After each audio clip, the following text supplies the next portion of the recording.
6 o'clock news starts right now. Investigators at the Bexar County Crime Lab think a new investment could cut its backlog of rape kits in half within a matter of months. The county says it has invested $167,000 to improve the capacity and processing time for these kits. Garrett Berger headed to the crime lab to find out how.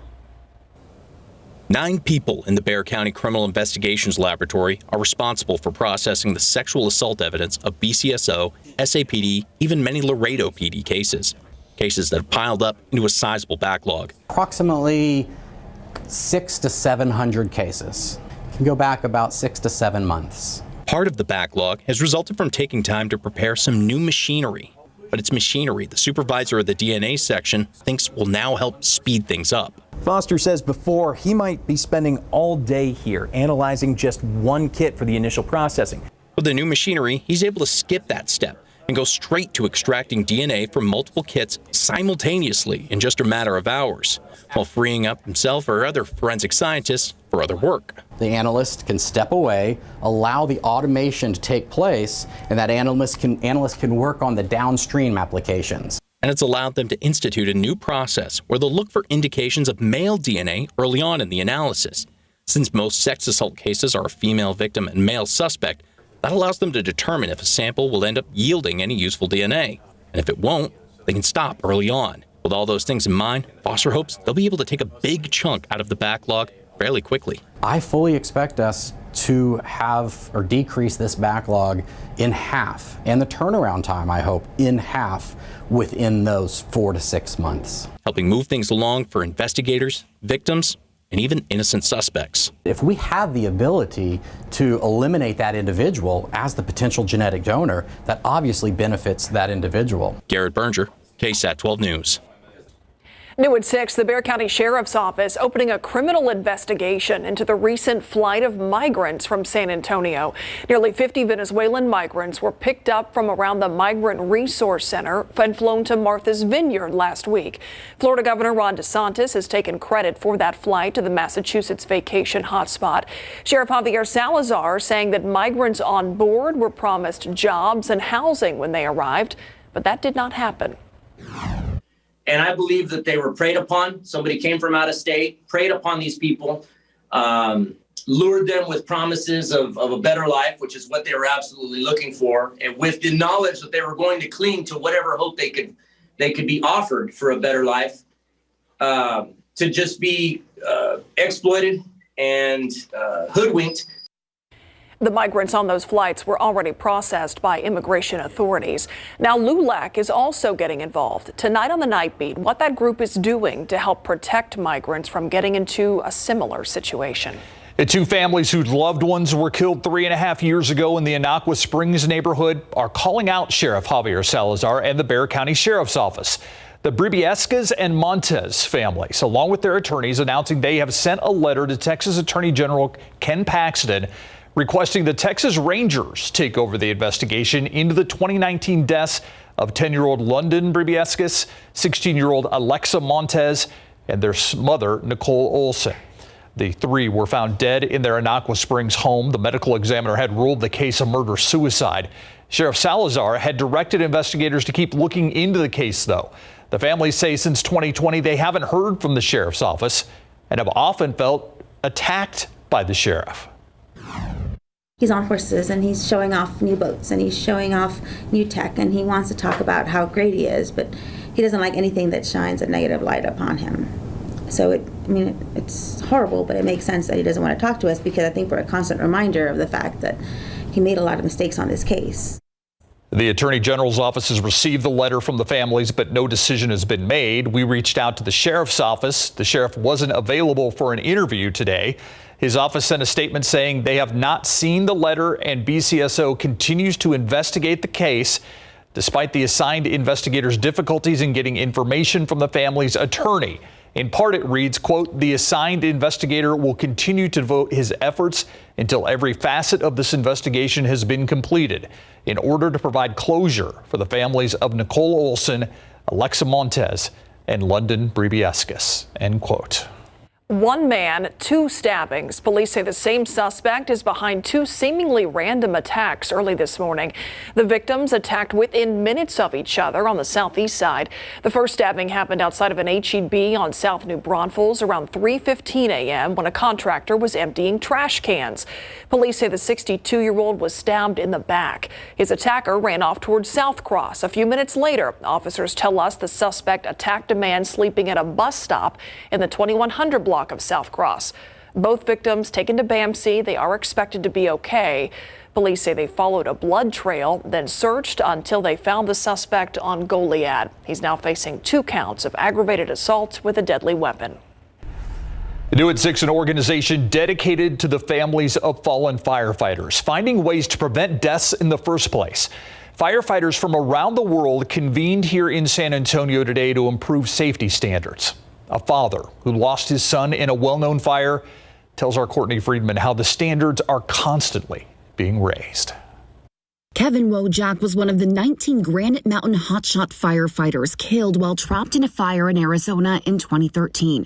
Movies have been made about their bravery, something that's made Kevin's father, Joe Wojak, proud. Kevin was the 9th firefighter in our family. I retired from Los Angeles County Fire Department after 37 years, and he was following in my footsteps. That's why Joe knows the true importance of firefighter safety protocols. In 2004, agencies across the country convened with the National Fallen Firefighters Foundation and created 16 life safety initiatives. Crew management, accountability, ventilation, things like that, to where we need to make sure that we're fighting the fire in the most correct way. San Antonio Fire Chief Charles Hood was proud today as San Antonio hosted the group's first conference since 2014, a chance to update protocols and even create new ones. The major causes of those firefighter deaths are COVID, cancer, and cardiac. Victor Stagnero is the NFFF director and says the focus right now is on cancer and mental health. There's a recent law that recognizes that sometimes firefighters die by suicide, and it's job related. And some of this doesn't even have to do with firefighters. It has to do with code enforcement, making sure there are fire alarms and sprinklers in all appropriate buildings. It's the fact that there's progress, that they're moving forward in so many different directions, and it's not just people talking about it, that it's actually being done. A feeling of peace, knowing fewer members of the greater firefighting family will have their names on plaques beside his sons. Courtney Friedman, Ksat 12 News. Trying to gauge the state of the East Side, the nonprofit San Antonio for Growth on the East Side, or SAGE, did surveys and had focus groups to pinpoint what could improve the quality of life for people who live there. Crime is still an issue in some areas, but Jessie DeGollado tells us that those she spoke to are seeing more long overdue investments in the areas where they live and work.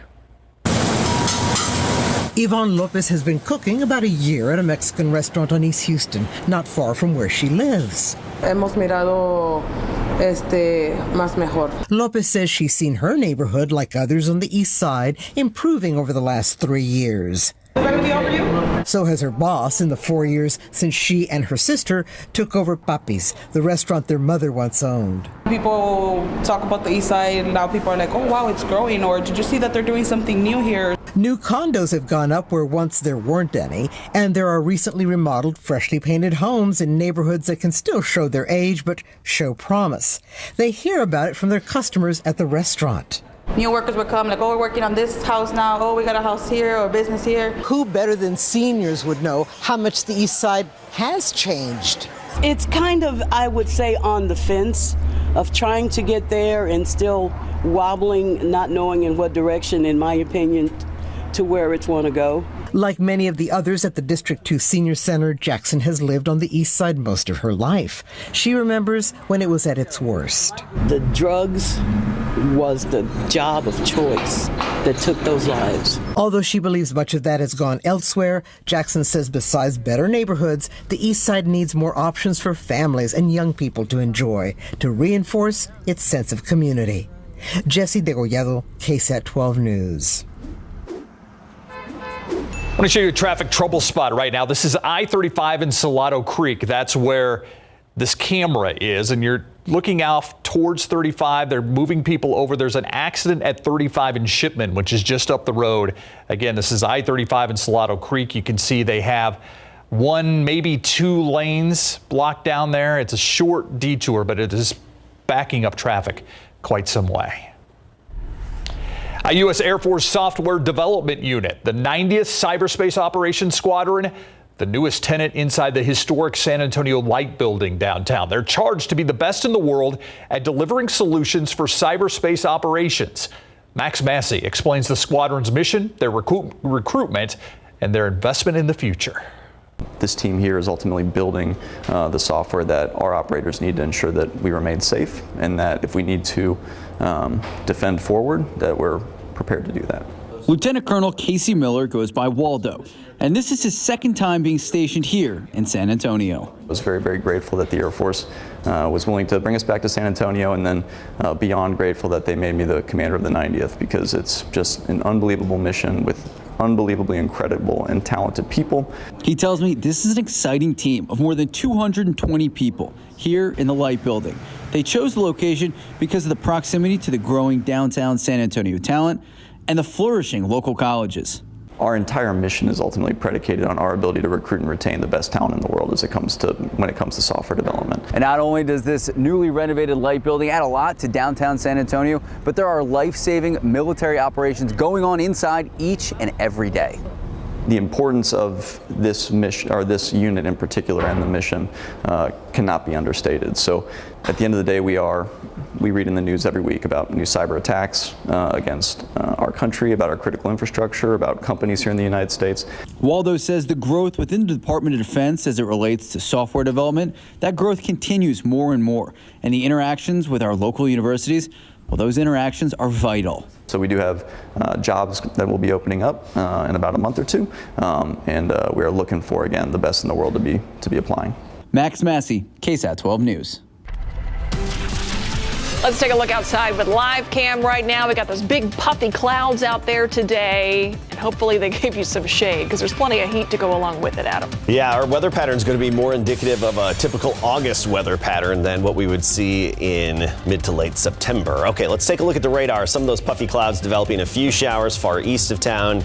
You can see especially Gonzales County, just west of Gonzales and due north outside of Harwood. Some of these had a little bit of lightning, but they're very short-lived for the most part and highly isolated. But right between Sutherland Springs and Lavernia, right along 87 there, we've got one little shower that's probably not going to last a whole lot longer. Otherwise, mostly clear this evening. 94 right now. By 8 o'clock, 88 degrees. 10 o'clock, we're at 84, and midnight right near 80. Mostly clear overnight tonight. But we're going to talk about how hot it's going to get this week with that summer-like pattern and how close we'll be to record highs in just a bit. Thank you, Adam. When it comes to the latest and greatest in internet and mobile devices, it is all about 5G. But what is 5G all about? Ksat explains how 5G works, the science behind it, and why some are concerned about the research that's been looking into the health impact of 5G, why there's a problem with that research. Ksat explains is coming up at 6:30.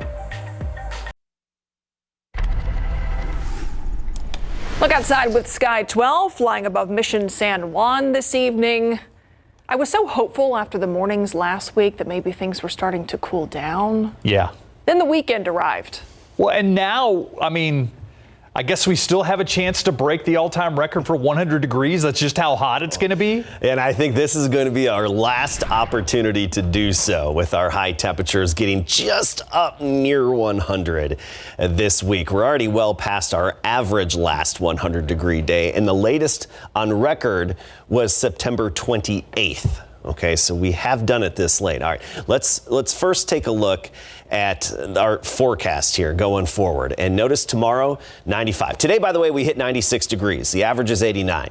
Tomorrow, mid-90s, 97 on Wednesday, 99 on Thursday, and 98 on Friday. Of course, it's within the realm of possibility that we hit or even exceed triple digits. But right now we're forecasting just below, which is still record challenging. We're within a degree or so of record highs those days ahead. Here's a look at the state and even up the plains, and you can see Big Blue H over Oklahoma, Arkansas, Northeast Texas.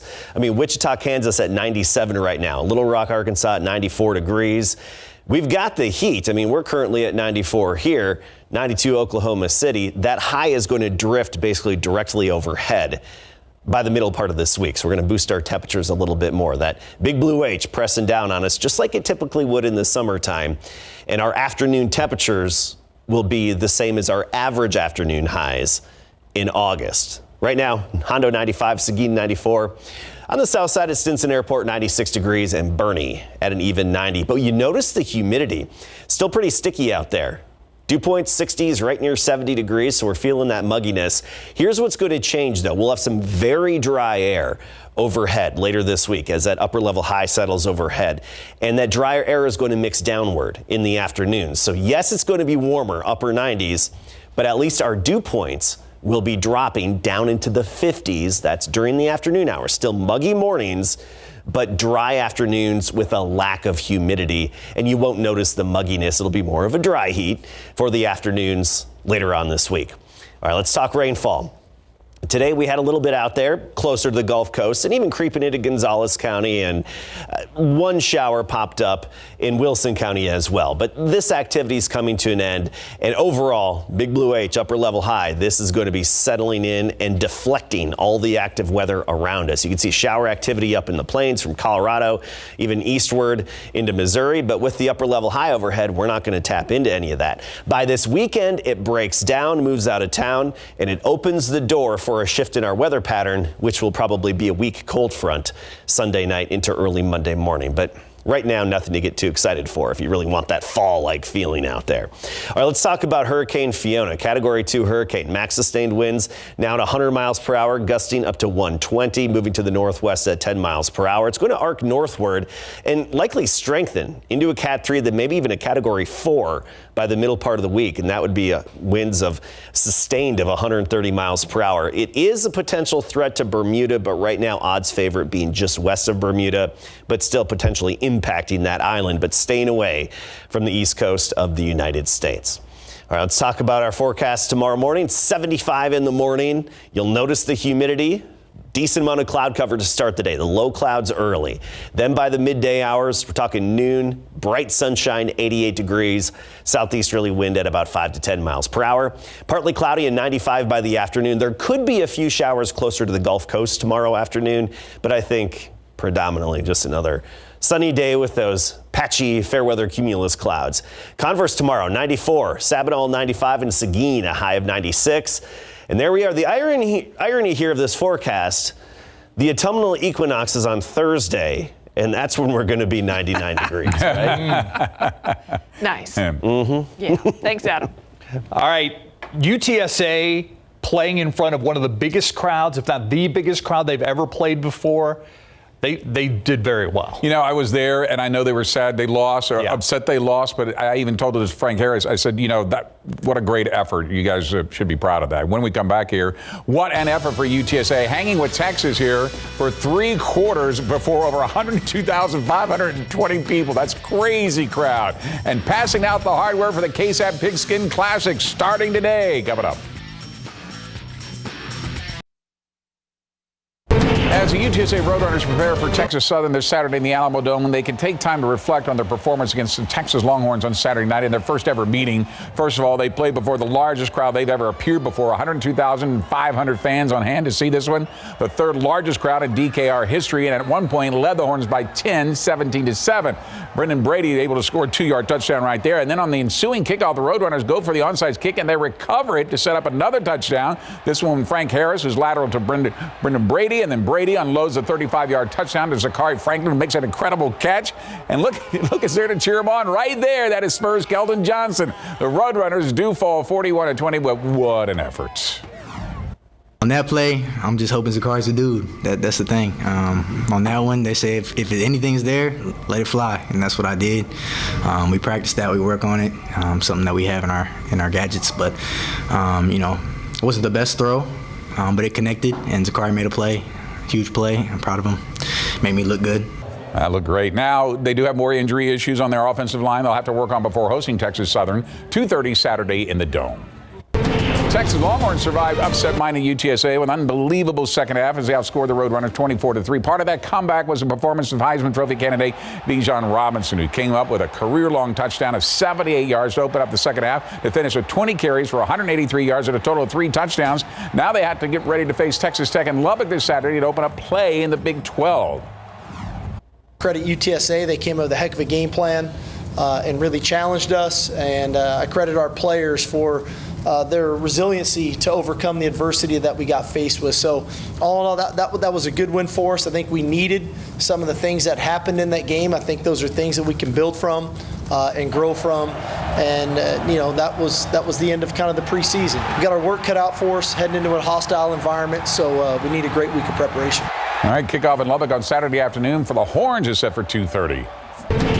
The Fighting Texas Aggies were able to recover from their stunning 17-14 upset by Appalachian State to beat 13th-ranked Miami Hurricanes in College Station this past weekend after his less than stellar performance in the loss. Aggies head coach Jimbo Fisher benched quarterback Haynes King and replaced him with LSU transfer Max Johnson. And Johnson did not disappoint. He threw for 140 yards, a touchdown, and his first ever start for A&M, while the defense kept the Hurricanes out of the end zone the entire night in the 17-9 victory. Is this the shot the Aggies needed before kicking off play in the SEC, especially after suspending 4 players for violation of team rules before the game? You had to win this game. It was a tough game, coming off a tough loss, and now you got. Hey, it doesn't get any easier. So it's a shot we needed. We didn't need another shot the other way. So we got to keep getting better and just go Saulwood and see what Arkansas is like and go play. Hope we play a great Arkansas team and play them very well. All right, the Aggies now ranked number 23 will face off against number 10 Arkansas in Jerry World Saturday at 6, and the Aggies are early 2.5-point favorites.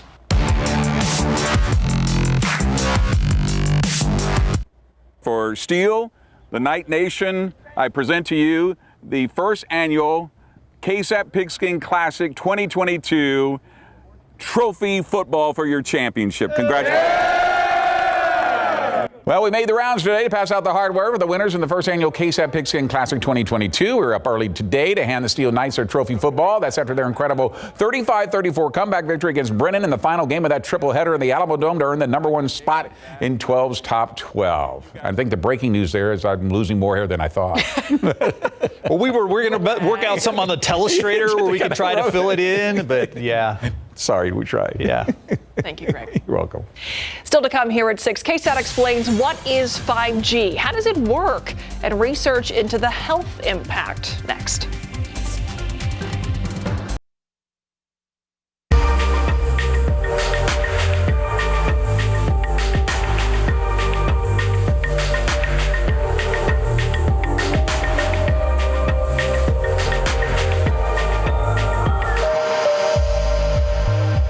What is 5G? You've probably heard it means faster internet, and maybe you've seen the 5G symbol on your phone somewhere. And perhaps you've even heard about studies looking into whether 5G affects human health.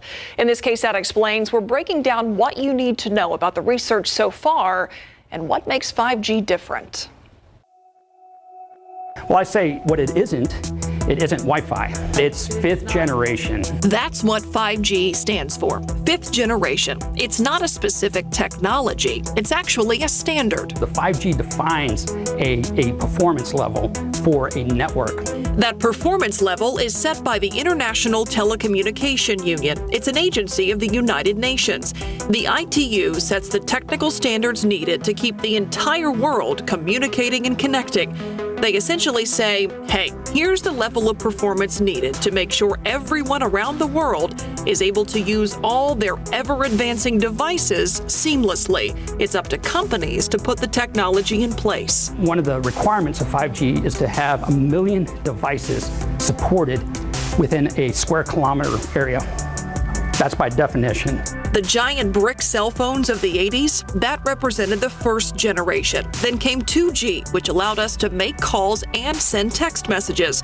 3G added internet access. Okay, so now we're getting into the discussion of what's really different between 4G and 5G. A huge goal of 5G is to increase capacity from 4G. More people have more devices and more ways to use them, and we want to use them everywhere. So we need more power. What 5G specifies now that 4G didn't do is what they call millimeter waves, which are up in the tens of gigahertz, from 28 gigahertz up to 50 gigahertz. Millimeter waves help increase speed because they support a wider bandwidth, which allows those waves to send more data. But there's a problem with those millimeter waves. They don't propagate well. That means they don't travel through obstacles like walls, for example. So something is needed to give those waves more oomph. Smaller cells. Think of a cell as the area around an antenna where your device gets connectivity. In 5G, with millimeter waves, cells have gotten smaller and closer together to help transmit them further. You've probably seen the newer infrastructure, those rectangular boxes or nodes popping up on utility poles. And so you can overcome some of the propagation delays and inefficiencies. Instead of broadcasting like you see on cell towers, maybe in 120 degrees, now you can narrow that beam and focus all that energy so you can go further. Think of it like narrowing the focus of a flashlight. You can focus it where you have a really bright, a wide beam, right? But you can't see as far. But you can take that and narrow that beam. Now you're taking all that light energy. You can see farther, but you can't see the angle. So the trajectory of those waves is now more precise. In 4G, there was a limit of 8 antennas per node. Now in 5G, hundreds of smaller antennas are used, and typically they're closer to the ground. Which means those radio waves at higher frequencies and in a more narrow direction are closer to us. And that's raising questions about how exposure to those waves could impact human health. Alicia Bonetta explains how a woman in Cibolo hopes to keep 5G away from her child's school. Kenjada Dobbins was in the parent pickup line when she noticed construction on the sidewalk. May is when I saw the pole, May 6th. She's worried about radiation from the 5G box. And there's actually a warning on the box itself that reads, "Notice, RF energy emitted by this device may exceed the FCC's general public exposure limits.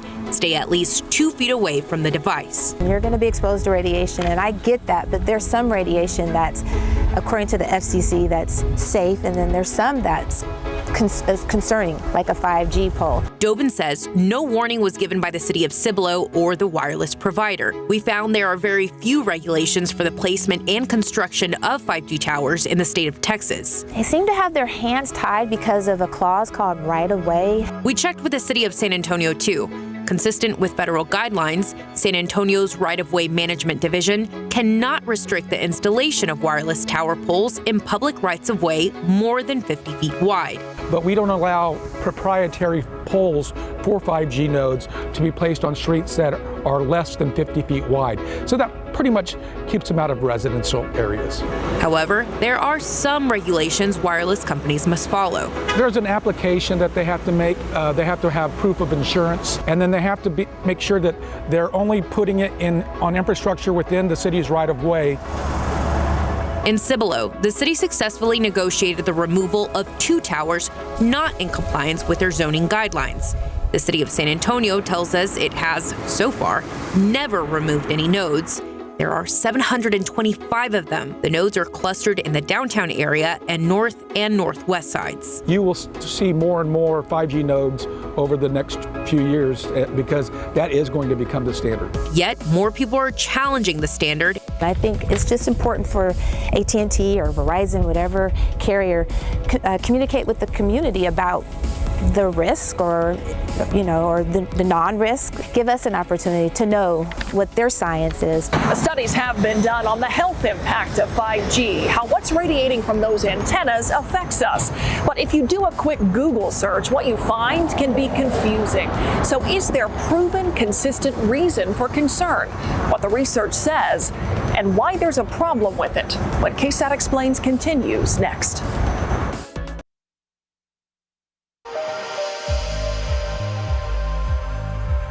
Welcome back to Ksat Explains here on the news at 6. We're answering questions about 5G. It means faster internet and better connectivity, but there are big health concerns for some. But is there proven consistent reason for concern? The short answer is so far, no. But the longer answer is that there are problems with the studies that have been done.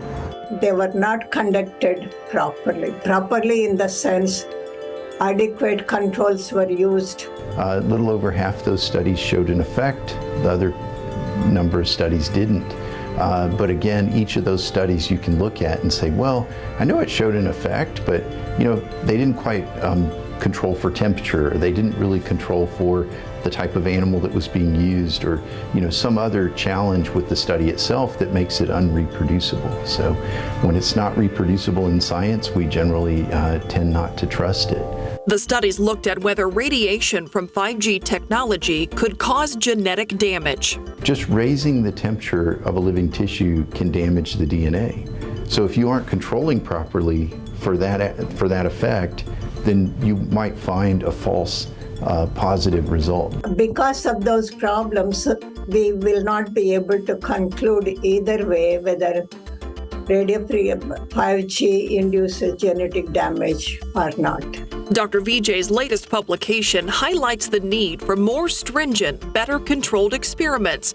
But research takes time. So let's talk about what we know right now. Every day as we walk through our environment, we're being bombarded by electromagnetic radiation, whether it's a radio station broadcasting, which is a pretty low energy, or a 5G that's broadcasting, which is a bit higher energy, or the sun itself, which we know is very high energy. UVA is bombarding us and damaging our DNA regularly. But there's a much greater distance between us and the sun than us and 5G antennas. True. However, the sun is much, much more powerful than any man-made source or human-made source of radiation. It's not the higher frequencies used by millimeter waves in 5G that raise questions. They don't penetrate well. It's the transmission, all those smaller cells which create more opportunity for exposure. Exactly. If there is some 5G DNA damage, it's probably very small, and our bodies are normally repairing it in the way that they should. A publication from the National Institutes of Health in 2019 showed biological responses in some frequencies, but concluded that there was contradictory information and too few studies. In 2020, the World Health Organization noted no adverse health effect, but again, only a few studies. If you are concerned, there are some things you can do. My recommendation is use speakerphone or use Bluetooth, which is connecting through a different type of radio wave, and place the device itself, that's the 5G device, a little bit further from you. Even a foot or so can make a dramatic difference. The bottom line is there is no proof either way whether 5G technology is safe or not. But researchers are still looking for that proof. We may very well have a very different perspective on it in 5 years. You can find all of our KSAT Explained stories by scanning this QR code or go to ksat.com/explains. Look for Explains Mondays at 6:30. Take a live look outside with live cam tonight. 93 degrees out there, and there are some clouds. Actually, some dark clouds this morning, I noticed, especially off to the north and the west. But yeah, and they're the type that look like it could rain. Yeah. And we're going to have them again tomorrow morning, but unfortunately, I don't think we'll see any showers from them. Just the typical routine that we often see in the summertime with those low morning clouds giving way to plenty of afternoon sun or even midday sunshine. Today, we topped out at 96 degrees. That's 7 degrees above average for this time of year. Look at that record, 100. Typically, this time of year, if you make it to 100, it's record territory, and we're going to get pretty close to it in the days ahead. We'll talk about that in a moment. First of all, this evening, temperatures out there right now, we're still in the 90s, 94 in San Antonio. By 10 o'clock, 10 degrees cooler at 84 degrees. More on that record-challenging warmth and the latest with Hurricane Fiona coming right up.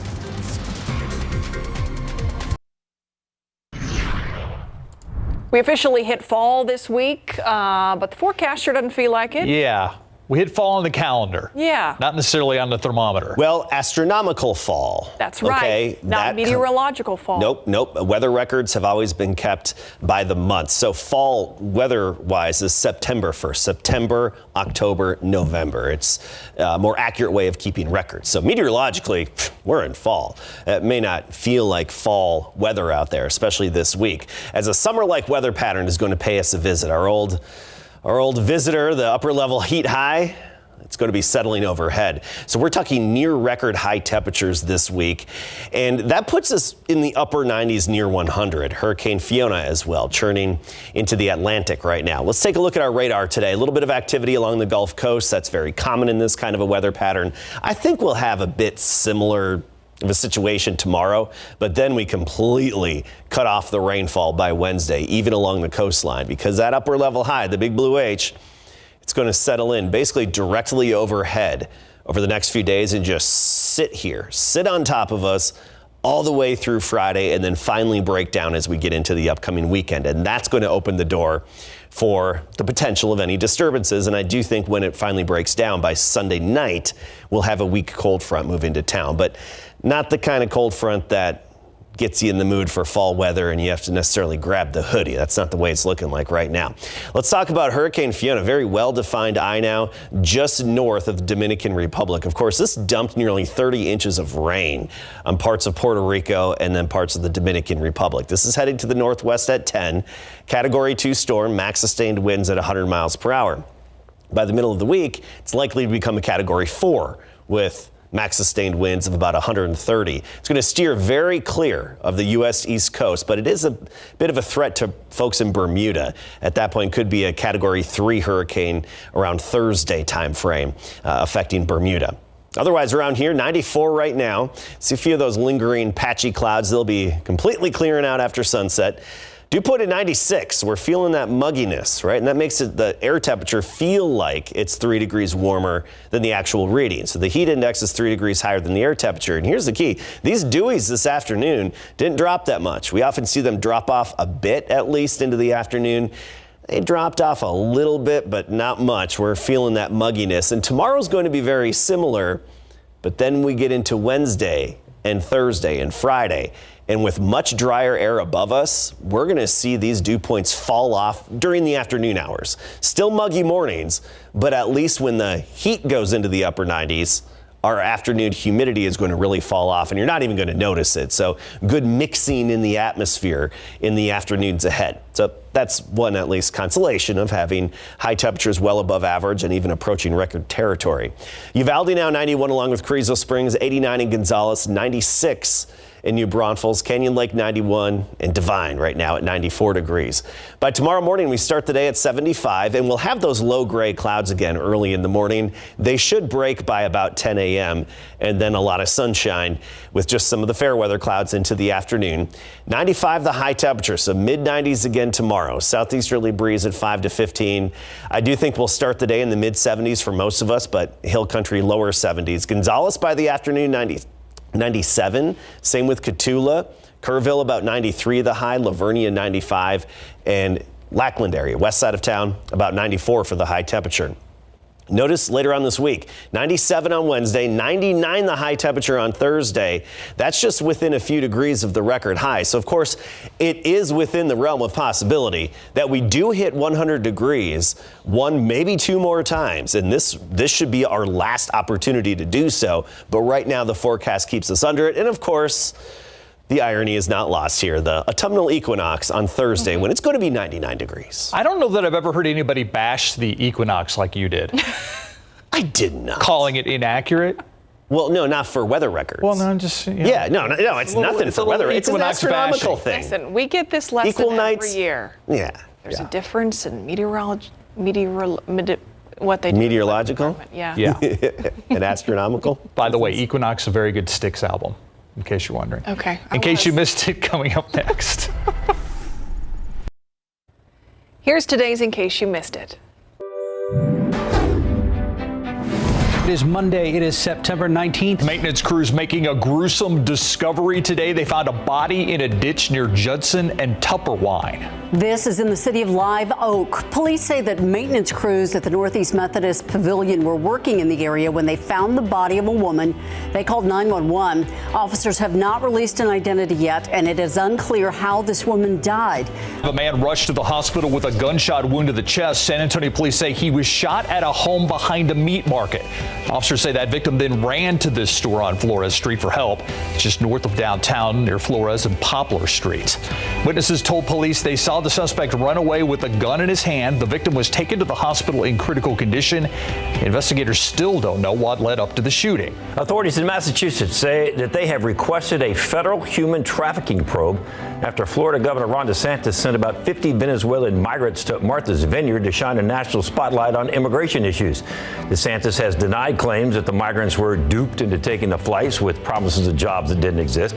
It comes as more buses filled with migrants arrived in New York City from Texas on Sunday, including several sent by the mayor of El Paso. After 10 days of national mourning across the UK, Queen Elizabeth II has now been laid to rest. The Queen died on September 8th at 96 years old, ending the longest reign of a monarch in British history. Floral tributes from the public lining the path at Windsor Castle, leading the Queen to her final resting place.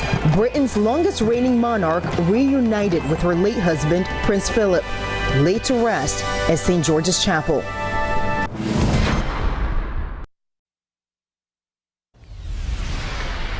Bad Bunny helping one young survivor of the mass shooting in Uvalde by helping her family buy a new home. The Puerto Rican singer inviting 10-year-old Maya Zamora and her family to one of his concerts. Maya was in the hospital for 66 days, enduring more than 20 surgeries for gunshot wounds.